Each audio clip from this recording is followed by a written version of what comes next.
Salam planter Indonesia.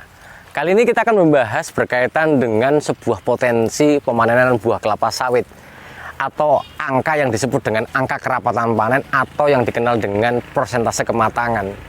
Persentase kematangan atau angka kerapatan panen merupakan sebuah cara mentaksasi atau menafsirkan berapa janjang yang akan keluar pada suatu wilayahan ini. Yang pertama harus kita bahas adalah samplingnya.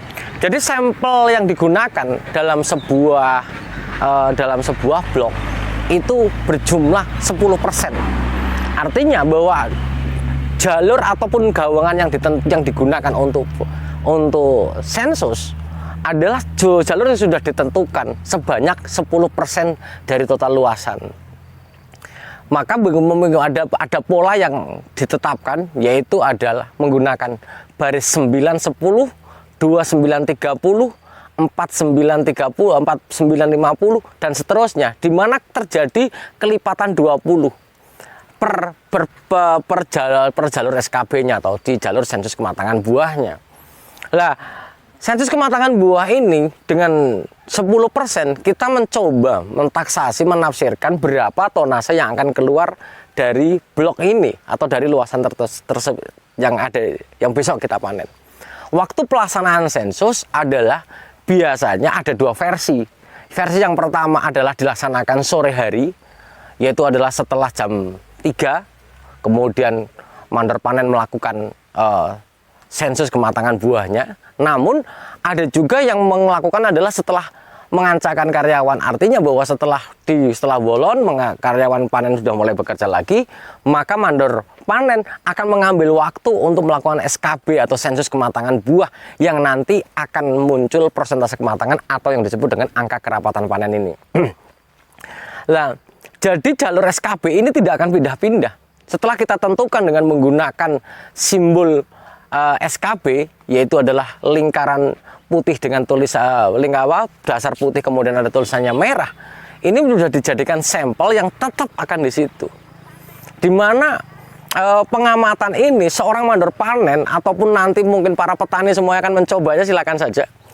Itu pengamatannya adalah tidak bisa dilakukan hanya di gawangan saja, tidak bisa. Namun harus melakukan pengamatan mengelilingi pokok sehingga nanti akan ketemu berapa janjang yang kemungkinan besok akan dipanen berapa. Maka rumus angka kerapatan panen atau persentase kematangan adalah jumlah janjang masak, total janjang masak dibagi dengan jumlah pokok sensus yang disensus dikalikan 100%. Maka hal ini akan menunjukkan di dalam pusingan yang tinggi, artinya bahwa pusingan lebih daripada 20 hari, maka kemungkinan kematangan buah bisa lebih daripada 100% mungkin, karena jumlah janjang yang dipanen melebihi dari jumlah pokok sensusnya. Suatu hal yang mungkin saja. Nah, ketika dia masuk, kemudian dilakukan sensus, pengamatan dengan detail, menggunakan standar kematangannya, maka bahwa biasanya sensus kematangan ini diberikan range hanya 5, ada yang 10%. Biasanya sih 5% saja. Seandainya pengamatan itu benar, maka tidak akan lepas daripada angka 5%, plus minus 5%. Misalnya ditaksasikan besok akan keluar 200 janjang, ataupun misalnya pakai tonase misalnya 100 ton, maka kita plus minusnya adalah 95 sampai 105 ton. Angka yang sebenarnya kalau pengamatan sensusnya benar, maka ini akan menjadikan sebuah angka yang akan mewakili seluruh blok ini.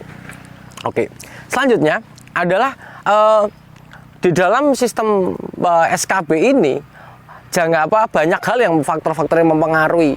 Maka jangan sampai kita terlewat dalam segi tunas, karena tunasan yang terlewatkan akan menimbulkan kesusahan dalam pengamatan buah matangnya. Kemudian persentase kematangan buah yang tinggi itu disebabkan banyak hal. Salah satunya adalah faktor ketersediaan air.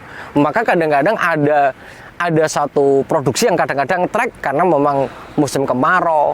Ada juga mungkin kesalahan ataupun tanamannya kita pemupukannya terlambat dan sebagainya, yang mungkin kita akan bahas detail nanti di dalam video yang part kedua. Nah, oleh sebab itu para planter semuanya dan para petani Indonesia semuanya, mohon perhatikan di dalam sensus ini bahwa sensus ini adalah bahwa bagaimana sebagai acuan permintaan banyak hal. Dengan adanya sensus kematangan buah, ketika kita akan sudah tertaksasikan jumlah janjang dikalikan berat janjang rata-rata, maka akan ketemu tonase. Maka kita akan memperkirakan yang pertama adalah tenaga kerjanya.